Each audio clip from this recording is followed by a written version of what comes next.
Абай Құнанбай, қалың елім қазағым, қайран жұртым. Қалың елім қазағым, қайран жұртым.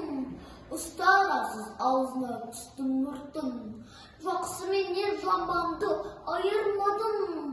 Бірі қан, бірі май боп, енді екі ұртым. Бет бергенде шырайлым сонда жақсы.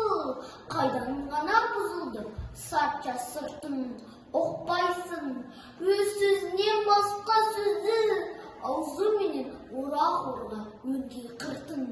Өзімді дей алмай өз малымды, күндіз күлкім бұзылды, түнде ұйқым.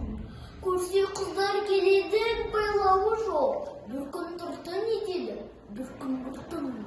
Бас-басына бей болған өңкей қиқым, мінеки бұзған жоқ па елдің сиқын. Өздерімді түзілейді алмаймын, өз қалқынан кеткен соң енді өз ұрқым. Ағайын жоқ, нәселен етер бұртын, оның да алған жоқ па Құдай